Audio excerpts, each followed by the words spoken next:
Hakuna Matata et bienvenue dans C'est l'heure du réveillage, le podcast dédié aux personnes au bout du rouleau, prêtes à briser le cycle de l'épuisement et du burn-out, à raviver leur énergie et à se reconnecter à l'essentiel. Je suis Elodie, thérapeute bien-être et santé mentale. Je t'apporte, avec et sans invité, des conseils pratiques et une bonne dose de motivation afin de retrouver des moments de qualité avec tes proches, redécouvrir la magie des instants simples et savourer pleinement ton quotidien. C'est parti pour l'épisode du jour, je te souhaite une bonne écoute.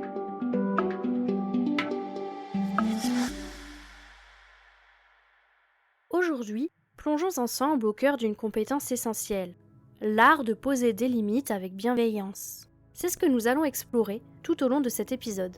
Alors, installe-toi confortablement, attrape tes écouteurs et laisse-moi te guider à travers cet art sans te sentir coupable ni devenir une personne égoïste.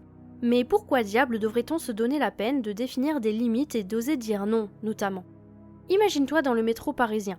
Les portes s'ouvrent et une marée de personnes se pressent pour monter à bord. C'est l'heure de pointe, tout le monde a hâte de rentrer chez soi. Les gens se collent les uns aux autres, personne ne laisse de place pour respirer. C'est un peu comme une journée de grève où le métro est encore plus saturé que d'habitude. Tu te retrouves écrasé, entouré de corps pressés, sans un centimètre d'espace pour toi. Quand tu ne poses pas tes limites, c'est exactement le métro version « Ah, qu'est-ce qu'on est serré au fond de cette boîte, chante les sardines, chante les sardines !» Tu t'y attendais pas, hein ? Avoue. Voilà, la prochaine fois que tu dis oui à quelqu'un ou quelque chose alors qu'en fait, intérieurement, tu voulais dire non, eh bien, j'espère que tu auras cette image du métro et des sardines.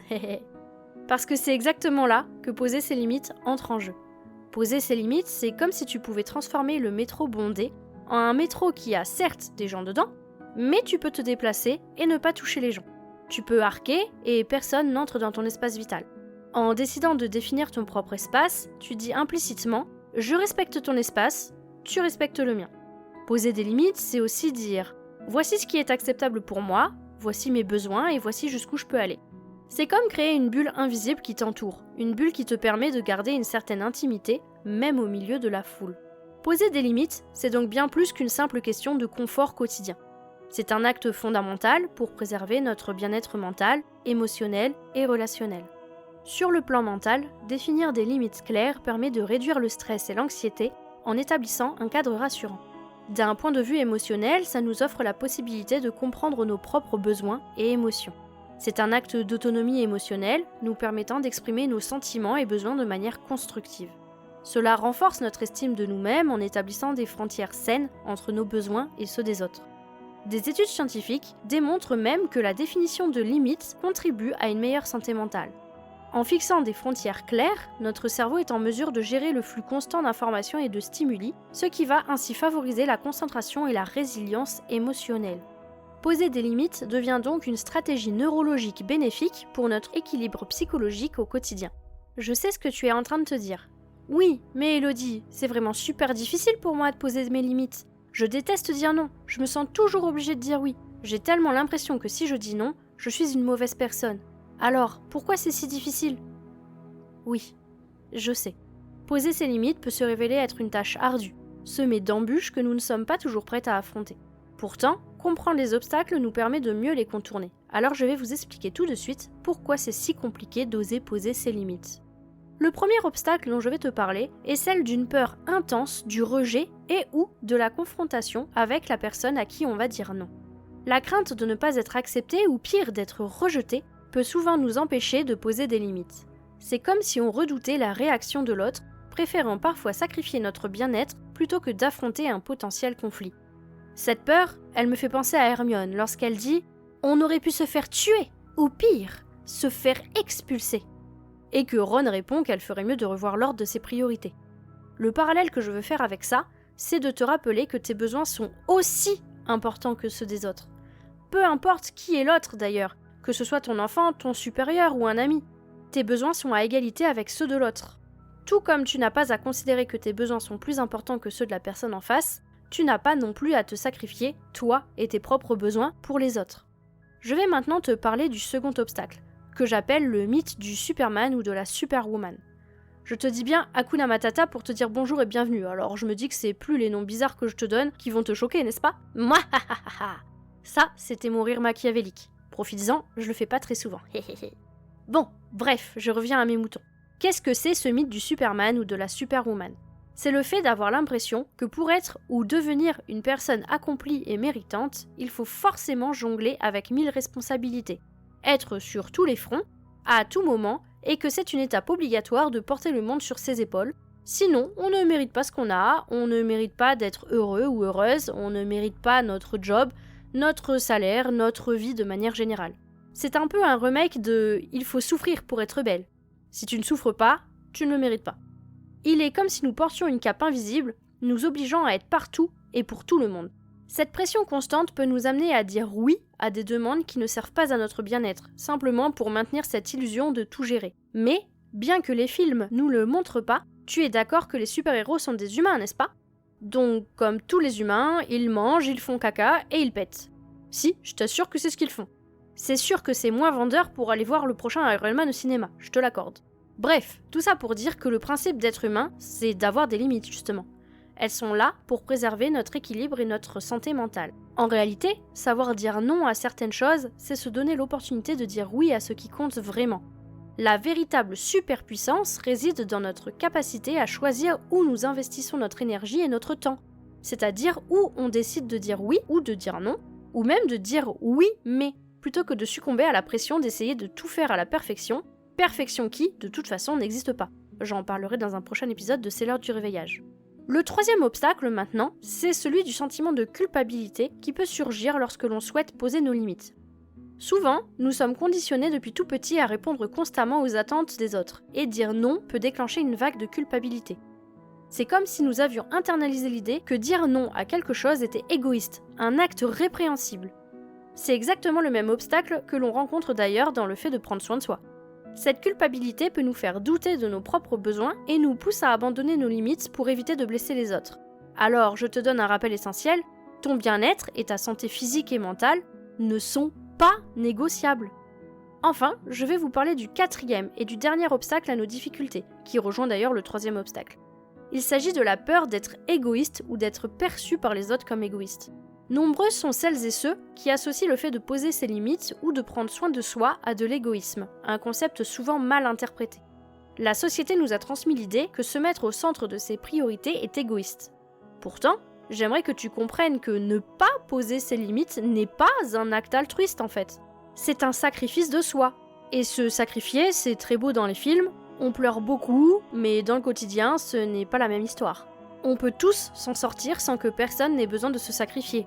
Le bonheur des autres ne dépend pas de ton sacrifice, tout comme le tien ne dépend pas du sacrifice des autres.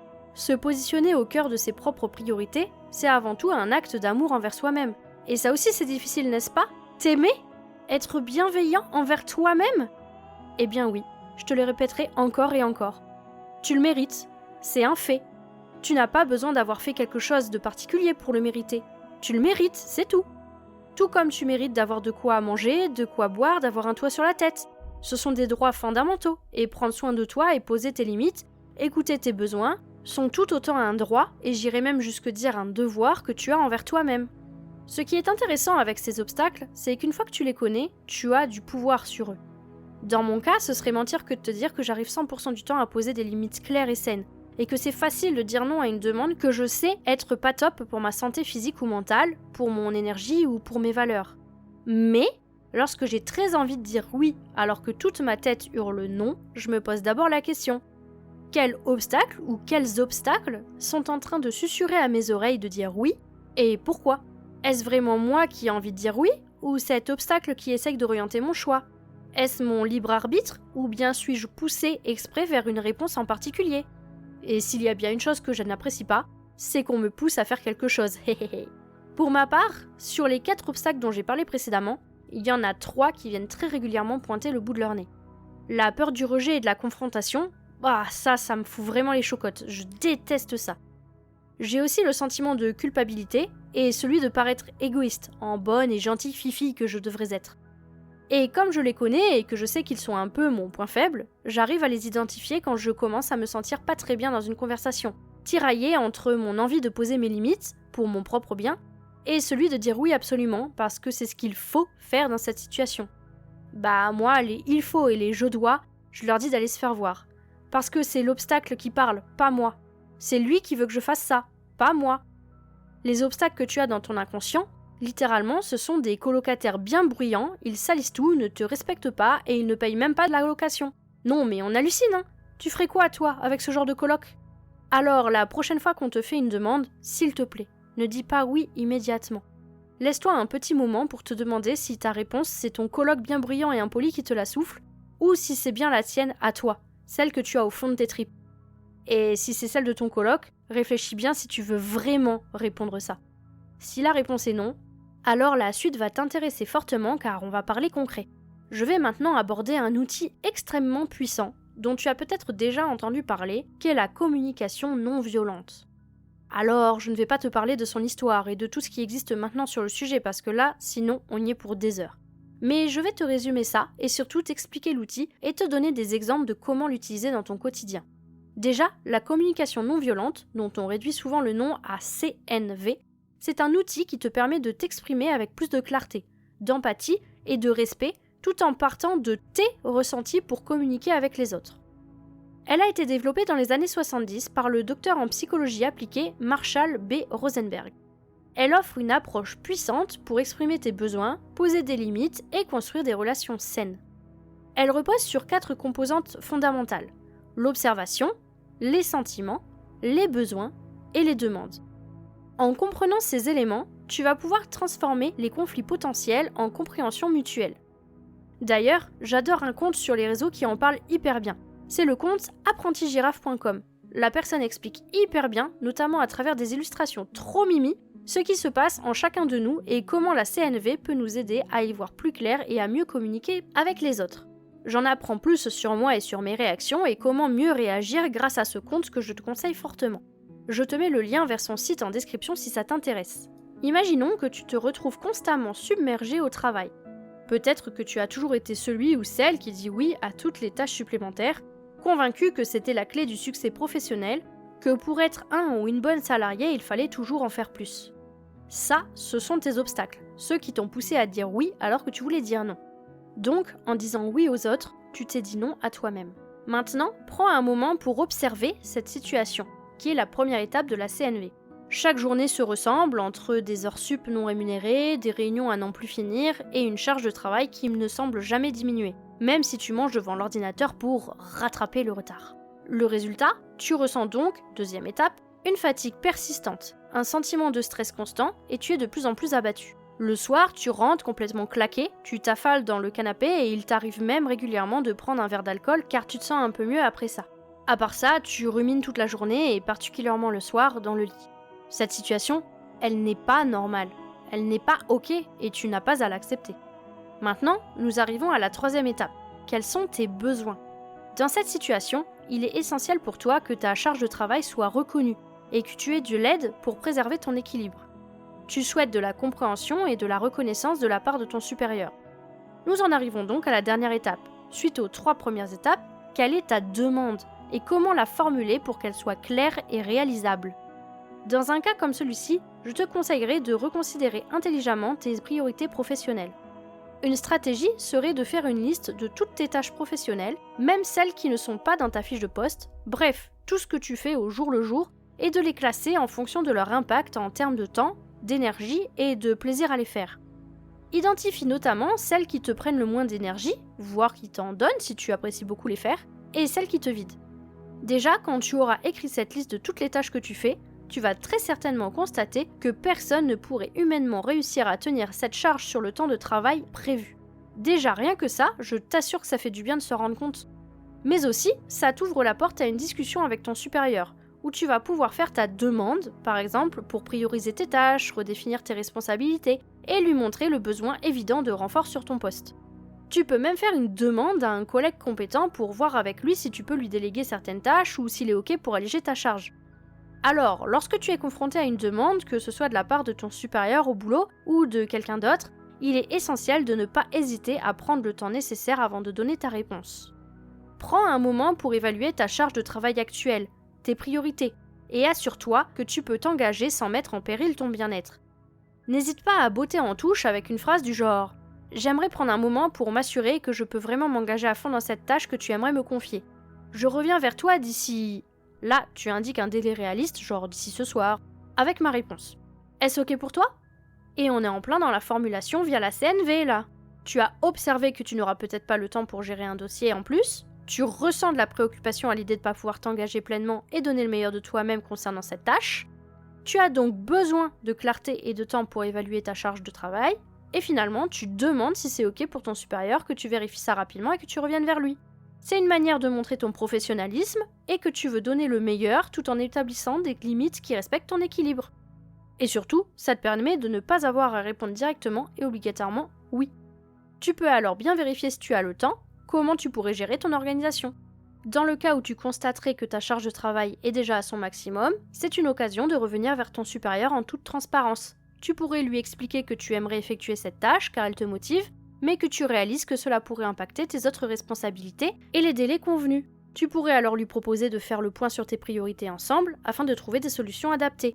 Et tu recommencerais en partant de tes observations, donc ici le fait que ta charge est au maximum, de ton ressenti, ici ta motivation pour accomplir cette tâche qu'il te propose, mais aussi de tenir compte de tes autres responsabilités et délais convenus qui te font être préoccupé quant à ta capacité à t'engager pleinement et offrir le meilleur de toi-même. Ensuite, tu parleras de ton besoin, qui est de maintenir un équilibre sain entre tes différentes responsabilités afin de garantir la qualité de ton travail. Et enfin, ta demande, qui est de faire le point sur tes priorités et de trouver ensemble des solutions adaptées pour intégrer cette nouvelle tâche sans compromettre la qualité de l'ensemble de tes missions. Et tu termines par un « Est-ce que tu serais disponible pour discuter de cela cet après-midi ?» ou tout autre délai qui te semble raisonnable, sans mettre l'autre au pied du mur, avec un « là maintenant, tout de suite », ce qui serait contre-productif, n'est-ce pas? Cette question, qui est un peu la cerise sur le gâteau, elle permet d'inclure la personne dans ta demande pour l'inviter à collaborer avec toi et solliciter sa participation. En gros, tu lui demandes si elle accepte de t'aider à résoudre la situation pour trouver avec elle des solutions mutuellement satisfaisantes. Toute cette approche permet de démontrer à la fois ton engagement envers la qualité de ton travail, ta communication proactive et ta capacité à trouver des solutions pour maintenir un équilibre sain. Allez, je te donne un autre exemple rapide. Ton ou ta partenaire ainsi que tes enfants laissent régulièrement les chaussures en désordre dans l'entrée. C'est cadeau, ne me remercie pas. Donc, réunion de famille, tu utilises la CNV pour qu'on entende que clairement ça te saoule grave que ça soit le bordel. Mais plutôt que le dire comme ça, ce que clairement ils en auront rien à faire, tu peux dire ceci. Observation, je remarque que les chaussures sont fréquemment laissées en désordre, ce qui encombre l'entrée et la rend peu accueillante. Ton ressenti ? Face à cette situation, je ressens de l'agacement et de la fatigue. Cet encombrement crée un sentiment de désordre et contribue à une charge mentale supplémentaire pour moi. Ton besoin ? Mon besoin ici est d'avoir une maison organisée et accueillante, où chacun contribue à son maintien. Et ta demande enfin ? Pourrions-nous trouver une solution pratique ensemble pour les ranger dès maintenant ou envisager d'acheter un meuble de rangement si nécessaire ? Voilà, cette demande montre un souci de collaboration et d'implication mutuelle, ce qui est essentiel pour trouver des solutions durables. Et voilà, nous arrivons à la fin de cet épisode. J'espère que nos explorations sur l'art de poser des limites avec bienveillance t'ont apporté des éclaircissements et des pistes concrètes pour intégrer cette pratique dans ta vie. Poser des limites n'est pas un acte égoïste, ça ne fait pas non plus de toi une mauvaise personne qui ne mérite plus d'être aimée. C'est un moyen de préserver ton équilibre, de respecter tes besoins et de cultiver des relations saines et respectueuses. N'oublie jamais que tu as le droit de dire non quand c'est nécessaire, que tu as le droit de prendre soin de toi et que cela n'enlève en rien à ta valeur ni à ton engagement envers les autres. Dire oui aux autres, c'est potentiellement te dire non à toi-même. Souviens-t'en. Je te souhaite une très belle semaine, prends soin de toi et à la semaine prochaine.